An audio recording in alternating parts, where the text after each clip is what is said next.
Les provinces du Haut-Katanga et du Lualaba constituent l'un des 8 sites pilotes pour la relance de la production de semences de bonne qualité dans le cadre de l'agenda de la transformation agricole ATA-RDC, une initiative du chef de l'État Félix-Antoine Tshisekedi Tshilombo.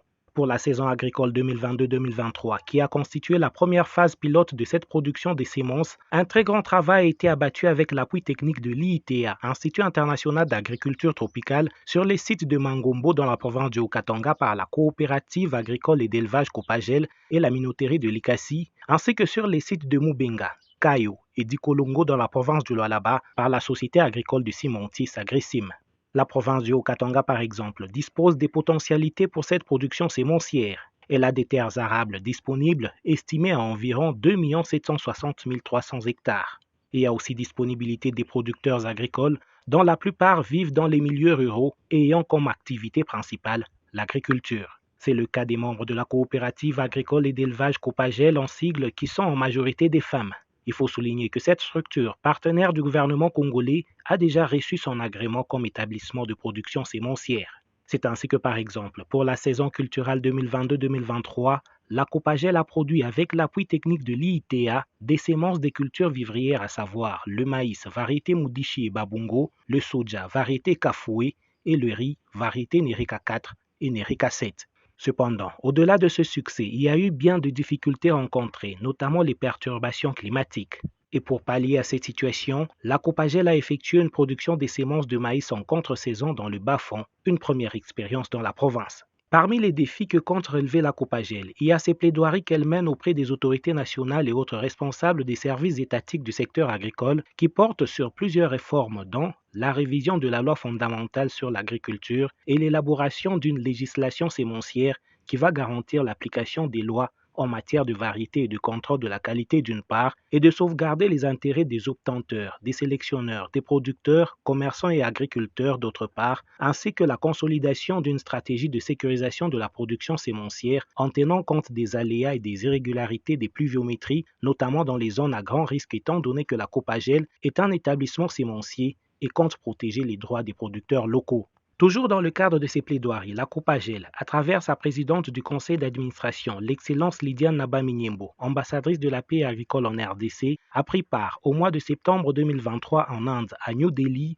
au symposium mondial sur les ressources phytogénétiques pour l'alimentation et l'agriculture. Ces assises avaient pour objectif de promouvoir le traité international sur les droits des producteurs agricoles. Je suis princesse Lydiane Nabaminyembo, je viens de la République démocratique du Congo en Afrique, le pays solution pour le monde.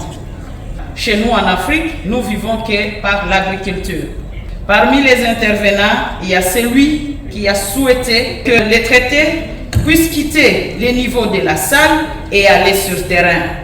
Je pense mon pays, la République démocratique du Congo, ma communauté rurale a besoin de vous parce que notre contexte est tout autre. Comme vous le savez, la RDC, c'est un scandale géologique. Nous sommes dans une zone minière et dans nos pays, la priorité est donnée par l'exploitation minière.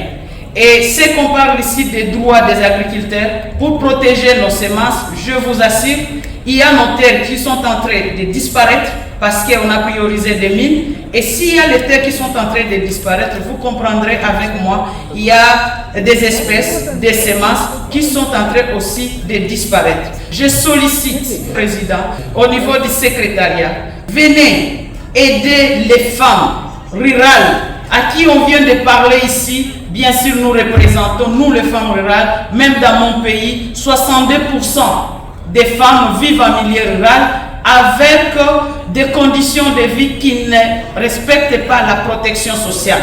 Même Madame la Présidente avait parlé ici par rapport aux objectifs de développement durable d'ici 2030, nous sommes encore très loin.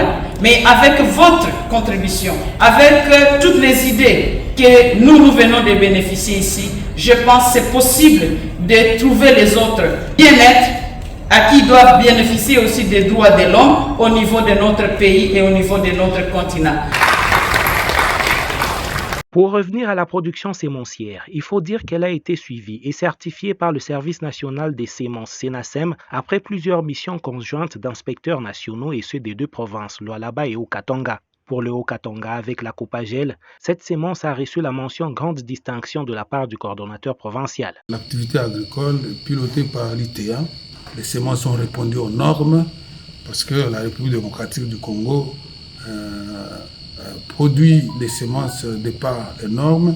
Ces résultats obtenus, avec l'appui technique de l'IITA, Institut international d'agriculture tropicale, ont été présentés au cours de la première édition du DRC Business Forum à Kinshasa. Il y a eu un grand stand ATA RDC érigé quant à ceux. L'ambassadrice de la paix agricole en RDC, l'excellence Lydia Nabaminyembo, présidente du conseil d'administration de la Copagel, y était comme partenaire dans la production des semences du gouvernement de la RDC, un programme qui constitue le volet agriculture du projet de développement local des 145 territoires, une initiative du chef de l'État Félix-Antoine Tshisekedi Tshilombo. Pour elle, c'était une occasion de démontrer à tous les participants à ces assises que les potentialités sont disponibles au niveau local.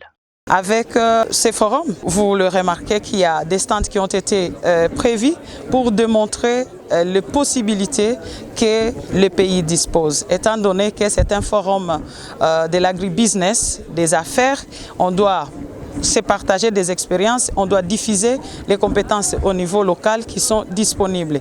Et voilà, vous nous trouvez sur notre stand, c'est un stand multi-acteurs, le stand où il y a notre partenaire qui est ITA, qui est le partenaire de ATA, pour la mise en œuvre du programme d'agenda de transformation agricole et différents partenaires, notamment Copagel, Sagrissim et d'autres partenaires qui sont sur les stands. Il faut aussi noter que le coordonnateur national du programme agenda de la transformation agricole ATA RDC, le Dr Jacob Mignona, avait aussi effectué des missions de suivi et accompagnement dans la province du Haut-Katanga pour rencontrer les autorités provinciales et leur parler du bien fondé de ce programme de relance de la production agricole en RDC et aussi palper du doigt les réalisations de la Copagel sur terrain après la récolte à Mangombo. Nous avons été reçus par son Excellence le ministre provincial de l'Agriculture afin d'abord de lui faire part de l'avancement des travaux de l'agenda de transformation de l'agriculture en RDC